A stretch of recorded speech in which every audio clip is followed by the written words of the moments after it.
Rob Ash Show featuring Drake University football. Head football coach Rob Ash and your host Mick Trier. Brought to you in part by Capital City Buick, Des Moines' new value leaders. And by Home Team Pizza, free fast delivery. It's a hit. Hi, everyone, and welcome to the Rob Ash Show. Well, Coach, a close ball game, hard-hitting ball game, 17-14. Drake Bulldogs come out on the short end of Nebraska. Kearny, a big football team, and you knew it was going to be physical in the early part of the game. Nebraska-Kearny was huge, Nick. We were out there, of course, in Kearny, Nebraska, and playing on their home turf. Division II team, very good Division II team that's played the teams. They have wins over Morningside this year. They have wins over Nebraska-Omaha, some other good teams from the North Central Conference. And we were kind of curious how we would match up because they averaged 313 pounds in the offensive line.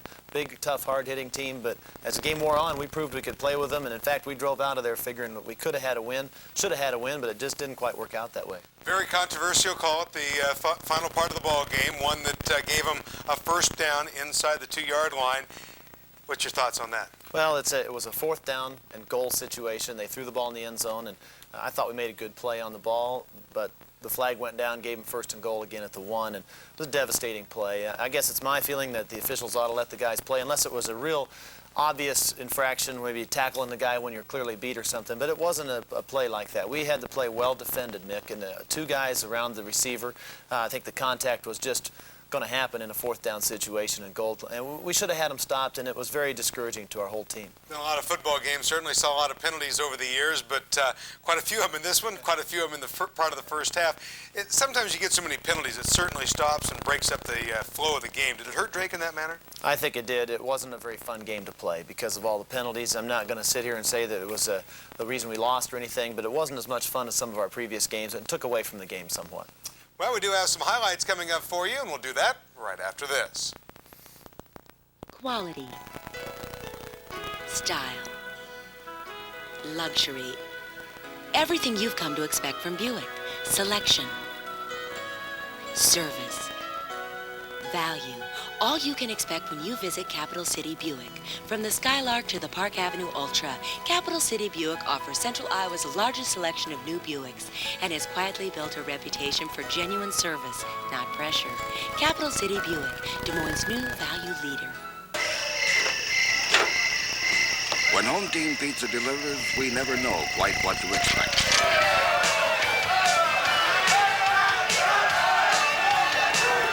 But you know what to expect. Home Team Pizza's here! Yeah! Home Team Pizza's here with the new Huge 20-inch pizza. Right now, get a single topping for only $9.99. Pick up or free delivery in Greater Des Moines, Ames, and Ankeny. What they do is simple. So simple it would be easy to miss it altogether. But they're making a difference. You see, drunk driving fatalities are down 32% in the last 10 years. And fatalities from teen drunk driving are down 60%. So to everyone who checks an ID, offers to call a cab, or helps a customer know when to say when, we extend our thanks. By doing what's right, you are making things better. A message from Budweiser.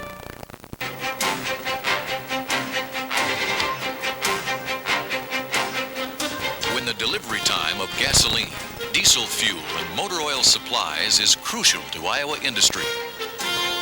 Timely personal service and quality Conoco products at an affordable price that service professionals and their customers can depend on.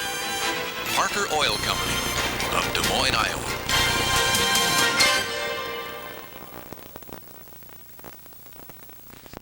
Coach, going into the ball game, of course, the Bulldogs coming off a disappointing loss against Dayton. Were you a little concerned about if they're going to be ready to play or not? I was, Mick. Our conference race was really important to us, and the big game against Dayton was a real emotional high going into it and a very devastating low coming out of it because we didn't win. We didn't play very well. And, going out to play Kearny, I knew it was a good team, and I wasn't sure how the team would respond. And I think we were a little tentative at the beginning of the game, but I'll tell you, as the game went on, we got back to our normal selves, played a great ball game, a courageous football game, and it's just too bad we couldn't have pulled out of there with a win because we played well enough to win. Well, let's see the highlights of this football game. Would have been nice to play it at the at the doghouse, but couldn't quite do that. Time. No. I'd like to be. It'd be nice to be back home for the last 2 games of the year. It was a great day, and you know, they were a little concerned because everybody in Kearny was over in Lincoln. You know, all the students, I guess, even if they didn't have tickets, they went over to watch that game. But it's a good football team we played. Now watch the first running play they had. Todd Lee, number 63, shows those guys he can run, string out a play. And the only time they had any success, Mick, was occasionally they'd get us straight ahead. They couldn't run side to side because we were too quick for them. And I thought, you know, the first drive here of the game, though, they did end up sustaining themselves. But I wanted to show you that they didn't. It wasn't easy. Look at all the people we got to the football there. But they came down here, they called a lot of plays at the line of scrimmage, and here's kind of a broken play for their first touchdown. Tommy Becker, number 8, had the slant pass well defended, but the receiver kind of stepped behind it, kind of ad-libbed, went into the end zone, the quarterback read it. When you play really good athletes, that happens, and so they got the first score.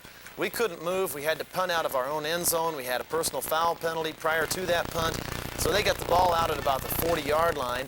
I believe they had an offsides or something that put them back to the 42, 47 here. So they started their second possession inside our 50, and we did not have first down yet, so it was very difficult. They had a good short passing game. The quarterback, who's only a sophomore, had a real strong arm. Coach Neiman there on the right, Coach Anderson on the left, the 2 defensive coaches down the sideline, you know, trying to get our defense in sync here to start out against Kearny. We still played real physical football against them here. Matt Garvis on a good stop there. As you can see, there'll be a lot of time here before each play is snapped. UNK runs without a huddle the whole game. They call every play at the line of scrimmage. So they're calling this at the line. They thought we were going to blitz, but we backed out of the blitz. Coach Neiman fooled them with his call, and Craig Gortworth gets the sack, and that takes them out of their drive. They had to settle for a field goal. We tried a middle block on this one, and they got the ball up in good shape and made it a 42-yard field goal. So they had the ball twice. They had 2 scores, 10-0. We still weren't getting started yet on offense, and we were a little bit concerned here at the beginning. Roy got going, though, a little bit later here in the first quarter. There's a nice pass, a quick one out to Jason Grabansky. We needed to get a first down desperately, and we got this one by about ½ an inch. So that helped us get started on the, you know, on the offensive side of the ball. And then we got ourselves in a 3rd down situation again. Here, Roy's dropping back, and he finds Rich Hoskins on a really good timing route. That ball was thrown while Richie was still running down the field, and they got the conversion for the first down. Now Roy's going to drop back again on 3rd down, and I put this in. Berkeley was wide open in the middle there, but just got flattened off a little bit by the linebacker, destroyed the timing on the pass, and so we didn't get it done. Kearny got the ball back after the punt. Look at all the people we're getting. Donnie Stark flying in there late. But, you know, that's how we had to play these people. They were just so big. Like I say, they averaged 313 pounds up front, and our guys really had to play hard. There's a 3rd and 8, and B.J. Hellier, great coverage. Look again, 6 white shirts around the football. So, you know, the defense started to rise to the occasion, realized if we really hustled and got a lot of people there, we could get them stopped. And at the end of the first quarter, it was still 10-0. Offense here again, trying to get rolling. Here's a call we pull out when we're struggling, Nick. Flanker screen to Robbie Berkeley. You got Garrett LaFleur out front, number 73. A lot of good blocks. That got us a first down. Got us a little momentum going. Now Fletcher again. Just put this on to show you how hard-hitting their defense was. Jude Jules there, number 3. And luckily, even though Jude got the wind knocked out of him there, he was able to come back in the game. We had to punt away. Now watch the big play here now. They're going to fumble the handoff. And watch here, 89, Fuller breaks the ball out from underneath their running back's arms, and Matt Garvis got the recovery. Matt got credit for that, but Anthony Fuller got it out of the guy's hands on the ground. Just a real tenacious play on his part. So that first turnover gave us some life. And here's a beautiful pass from Fletcher to Rich Hoskins for the touchdown. And at that point, our guys believed we could play. It was 10-7. You know, we hadn't played real well yet. We got the turnover from the defense. We converted it with the offense and got caught up 10-7. Now, Kearny came back. I think that touchdown and turnover made them mad a little bit. They drove right back down the field. Our defense did a really good job there. Here's an out ball. Number 41, Kunster fell down. Everybody else was well covered. John just fell down. It wasn't a matter of not knowing his assignment. So they got a good break, got down deep. Todd Sauer, 61, with a good tackle in there. We stripped the ball away, but they called the runner down on his forward progress. Then we got another play fake, but Ortworth with good pressure, and Charlie Partridge coming in there late caused the pass to be thrown badly. Now look at the top of the screen. Tommy Becker's going to come in and block the field goal attempt. Number 8, Tommy Becker with the block. The ball squirts loose here. Doesn't matter who recovers it. We got the ball, so we stopped that scoring scoring drive. Now we're going to punt, but look at Matt Sneller. When he catches this low snap, his knee goes on the ground right there. You can see the official reach for his beanbag. This punt was not a part of the play. As soon as Sneller's knee hit the ground, they got the ball right back. So they had the ball on the 20. And this is a great defensive series of plays here by our, in the whole second quarter by our defensive unit, because we blocked the field goal, then they had to go right back out on the field again. They stopped them on a running play. Here's good pressure with Kuster and Tippett destroying the pass on third down. So they go for the field goal again. And again, we bring the same block. Tommy Becker at the top of the screen. Great pressure. He got a little piece of this one. And I think the kicker saw him coming. He pushed that easy field goal wide right. So we still didn't score. Now watch. I mean, as if we needed to challenge our defense more today. The next punt snap is good. Sneller doesn't handle it very well. So 2 consecutive punting mistakes. We didn't have turnovers, Nick, in the first half, but these are as good as turnovers when you don't get the punts off. So our defense had to go back out on the field again. Here's Ortworth with an excellent play, chasing the quarterback. Not many defensive ends can catch quarterbacks from behind like Craig can. An excellent stop there. They drop back, scrambled around, quarterback here trying to find somebody. Kevin Tippett makes the interception at the 5-yard line, and that ended the first half. So our defense really hung on to protect our closeness of the game there, and we went into halftime 10-7. Here's some of the folks that helped make this show possible.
Coach, we saw a lot of defense in the first half. Second half, we're looking for some offense. Well, hopefully we can get it going. They had the ball first, though, but look at a great play here by Jeff Scott, number 34, on the opening kickoff of the second half. He rakes it away, and Kerman Mason picks up the fumble.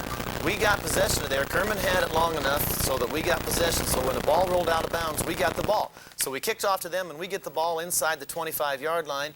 Roy Fletcher here dropping back to pass. Jason Grabanski with a good catch, gets a first down.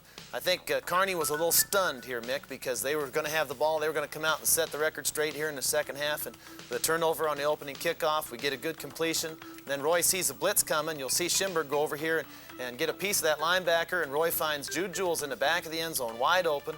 It was a play that Kearny hadn't seen. And right away at the start of the second half, we're ahead. And, you know, it was a great thing. It made the upset possible because we got out of there and got a good, you know, got the big play at the beginning of the second half. Kearny came back, though, again. They drove right down after our score, got down inside the 30 with a good mixture of runs and passes. Our defense had their backs to the wall one more time. Here's the quarterback dropping back. We got outstanding coverage, and Matt Garvis breaks up and doesn't give him time to run. Matt bringing the quarterback down. Now, we've blocked the last 2 field goal attempts. Watch the wingback on the left side coming around. They run a fake. Number 33. Around the right end, they had about 8.5 yards to go, but Scott Lupori, number 56, grabs him and tackled him about 6 inches short. So 3 straight field goal situations they did not convert for any points, and then our offense finally got going. Charlie Schimberg with an outstanding run here.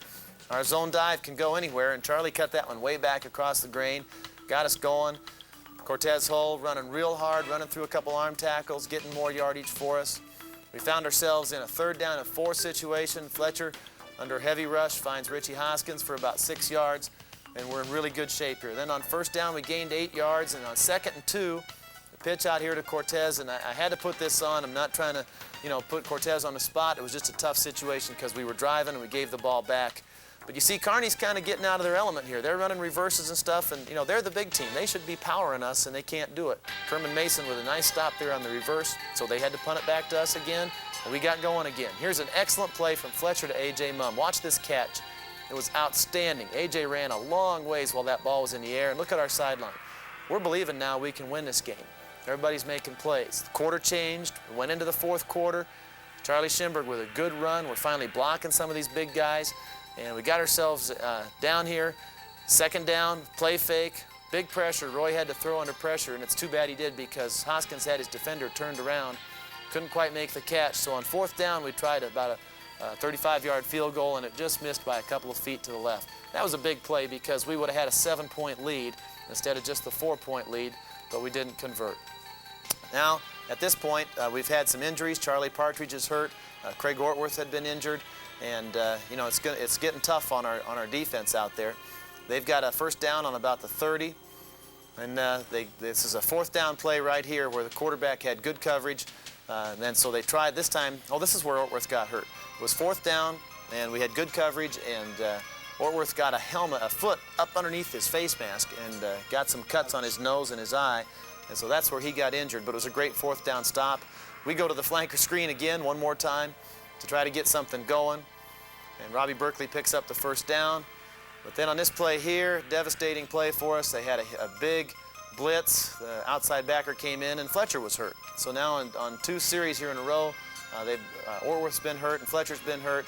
Quarterback had all day to throw here on this play, and even though Tommy Becker had outstanding coverage, they called him for pass interference, which was probably the right call in that situation. The guy makes the catch, and so this is the beginning of Kearny's winning drive for the touchdown. Ortworth came back in now. He got himself stitched up, but they got the completion down inside the 10, and then our defense puts up a heroic stand. On first down, running play, they got to about the 5.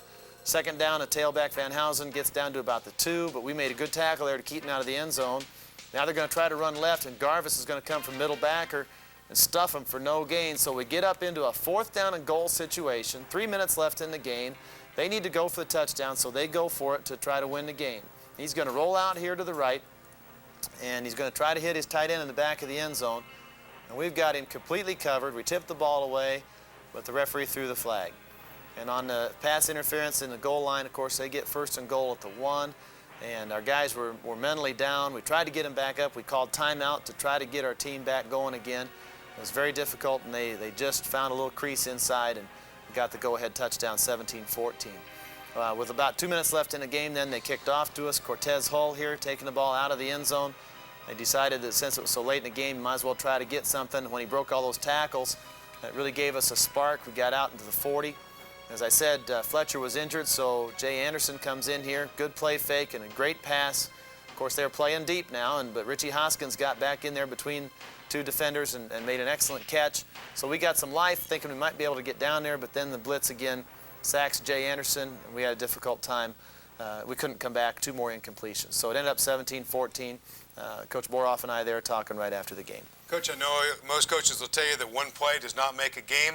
It's been my philosophy, though. Late in the ball game, it's got to be pretty obvious for a penalty like that in order to make the call. Most officials don't like to make, a judgment call like that. I don't know. Well, we don't want to belabor the point too much, Mick, but I kind of agree. The officials I've talked to have always said, if they don't want to be the ones who decide the game. Let the players decide the game. Clearly, if it's a flagrant foul, it should be flagged. But, the little incidental contact in that situation, in my opinion, should be a no call. But I guess if I was on the other side, I'd be happy to see the flag. Let's take a look at the statistics here and might look at the penalties. Well, it was a sloppy game from a penalty standpoint. A lot of late hits and jostling back and forth between the 2 teams, and it just wasn't a great situation. Not a lot of fun, Nick, to play when there's that many penalties. I mean, they had a great football team. They're very physical. They play in a very tough league, and it was tough that way. If you look at turnovers, though, it wasn't bad. I mean, we had a fumble. I guess they had 2 turnovers, and we actually had 1. I guess that's not actually correct there, but the turnovers were minimal for a game that has made penalties as it was, and that's an improvement from last week. Let's take a look at the Pioneer League standings, and Butler up there at 4-1. Well, Butler beat Evansville to finish their season at 4-1, so they've clinched at least a tie for the title. There's 1 game left between Dayton and San Diego. And I think San Diego could beat Dayton out there on the coast. Could be a good game, and we're not going to pick it on that one either way. We're 3-2. We'll be 2nd or 3rd. We'll be back to look at the play of the game. We also have our player interviews upcoming on the Rob A. Show right after this. I've been doing this forever. I don't know how to do anything else. I'm not qualified. I can hammer and stuff. I can tear stuff up. Favorite thing about stand-up comedy is when you have a great show and then people want their money back. You'd really turn it on when you get on stage. That's what it's all about, that time on stage, that get up there and just do what you do. and then say thank you, good night, and don't talk to me after the show. I hate people. I'm not a people person. Oh, good, yeah. Are you looking for that just right place to hold your company's or club's Christmas party? Well, you found it at the Bavarian House Restaurant in Des Moines. With the cozy old world atmosphere that enhances the holiday spirit and the most delicious dishes in Des Moines. The Bavarian House features American favorites like prime rib and chicken, along with scrumptious German dishes and a dessert menu second to none. Call today to discuss your customized and personalized holiday party at the Bavarian House. 265-5611. That's 265-5611. To make a great Sunday brunch, start with a great view. Add something colorful and healthy. And don't forget to add something a little sinful. Add something steamy and delicious and really pile it on. Then make sure you add the right stuff, like good friends. Sunday morning at the Capitol View Dining Room. Brunch at the Best Western Starlight Village downtown once, and you'll be back for more. And welcome back. Time now for our Capital City Buick play of the game. It's the controversial one.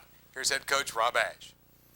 Well, a lot of people have been asking about the pass interference call at the end of the Nebraska-Kearny game, so we decided to put that on here and show you in slow motion instant replay. It's not going to change the call any, but it's an interesting play to watch. Here's B.J. Hellier, the defender, and the tight end for Kearny is going to be the receiver on the play. Play fake here away. Quarterback Rutar is going to scramble out. He kind of gets away from our contain, throws the ball in the back of the end zone. Now, as we slow this down, you'll see in the back here, there's B.J. covering the tight end. Kerman Mason jumps up in front. And the tight end has both hands on the ball when was allowed to get a chance to get up and catch the ball. B.J. didn't touch him until after the ball's in his hands. You'll watch it again here on the replay. You'll see B.J. in behind. Tight end goes up. There's no contact there except just incidental, contact from behind. With the body, he's got both hands on the ball. And then B.J. makes a good play right here, raking his arms down to knock the ball down. The ball comes down, and the guy tries to catch it on the rebound. B.J. knocks it away again. Super defensive play. Here comes the yellow hanky, and that's once that's on the ground, you can't change it. It's one thing I've learned in the coaching, that you can't get those back, and we're not trying to say we should. I just wanted to show that B.J. Hellier and Kerman made a great defensive play, and in our opinion, it deserved to be one that they should have allowed to stand. I know gentlemen made a great effort on Saturday. It's time for our home team pizza player interview. Here's Glenn Norman. And we're with Rich Hoskins, the outstanding junior receiver for the Drake Bulldogs today. Another fine effort from Rich, and a couple of big catches. The first one for a touchdown got you back to within 3, and really helped you finally then in the second half go on to take the lead. Yeah, well, we ran that play. I caught one earlier on that play, and it was a conversion to a comeback. So instead, they switched defenses on us, and I ended up running straight down the field, and Roy read it perfectly. Threw a perfect pass right in between the two defenders. He really did have a great day today throwing the football. He put it there on the numbers all day long for you guys. Yeah, it's a shame he got hurt. I don't know what his deal is. He's going to find out Monday, but he threw excellent today. And then when Jay Anderson came in, he threw a nice pass to me there at the end, too. It's beautiful. Let's talk a little bit about your role on the team. Kind of a possession receiver, but that doesn't mean you can't go downfield with it some. Yeah, that's the big joke. I'm a possession receiver, slowest guy on the team. I try and make that a lie, but today I got deep a couple times on them, and they threw the ball great. Is that something you kind of, when you're considering your role, do you think of yourself as the guy who maybe you go to on short yardage situations on a third down call or whatever, or are you thinking in the back of your mind, hey, I can get down the field, I can make the long catches too? Yeah, I'm very content with how they have me. I like that third down go-to guy. I love that. Pressure situations, I thrive on that. I did it well last year, and I like that a lot. You and Roy are a good combination. What is it in the timing and the teamwork that makes you guys such a great combination, a catcher and a receiver? Well, this is my third year with him throwing the ball. I think I've played in 27 games, and he's thrown me a pass in every one of those almost, and he's got it down perfect. He knows I'm not the speedy guy, and he knows where to put it for me. I just go up and get it. Tell me about some of the catches today. There were some acrobatic diving catches, not only from you, but from a lot of the receivers today. And then that one from Jay Anderson on the last drive of the game was a thing to behold as well. Yeah, well, that was actually the third time we ran that play. And we knew we could get that cornerback turning the wrong way. So once we had that, after the second time, we knew he was we'd get him. And Jay just threw it perfect right over his hand. It's nice. Let's talk a little bit about this team this season, a team that now has suffered back-to-back heartbreak, but a team with still a lot of lofty goals, still can finish with a fine year, and I know you want to do that for the seniors especially. Oh, I can't say enough how we need these next 2 games. I mean, the fact that we lost this game, we lost it, we got to move on. So we'll see how we do. Tell me just a little bit about Rich Hoskins coming to Drake from the Chicago area, and how are you adjusting academically to do life at Drake? Good. I like it a lot. I'm almost at a 3-0 this for my 3rd year. I'm almost there. Hopefully I like to get above a 3-0 by the time I graduate, but I like Drake a lot. Rich Hoskins, a go-to guy for the Drake Bulldogs, and a fine young man as well, one of the great outstanding receivers that Drake will be counting on next year as well. And a thank you to Glenn Norman. We'll take a break. When we come back, we'll talk to the head coach about his upcoming game right after this. Quality, style, luxury, everything you've come to expect from Buick. Selection, service, value, all you can expect when you visit Capital City Buick. From the Skylark to the Park Avenue Ultra, Capital City Buick offers Central Iowa's largest selection of new Buicks and has quietly built a reputation for genuine service, not pressure. Capital City Buick, Des Moines' new value leader. When Home Team Pizza delivers, we never know quite what to expect.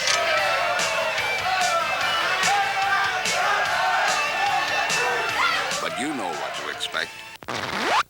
Home Team Pizza's here! Yeah! Home Team Pizza's here with the new Huge 20-inch pizza. Right now, get a single topping for only $9.99. Pick up or free delivery in Greater Des Moines, Ames, and Ankeny. This message brought to you by Preferred Risk Insurance, America's non-drinkers insurance company. If we can get all the athletes and coaches in America buying into being all that God's created them to be, to understand that they are something special, then we can have an impact across America like no other group, because the athletes and coaches have the strongest influence in America today than any other group. One way to play is drug-free. One way to live. One way to be what God wants you to be. Sunday nights, they come to play on TNT. Good guys versus bad guys. Showdowns and shootouts. The chase, the unexpected twist, the magic. And that's why on Sunday nights, we come to play. Sunday Night NFL on TNT. In Des Moines, watch TNT on Channel 27.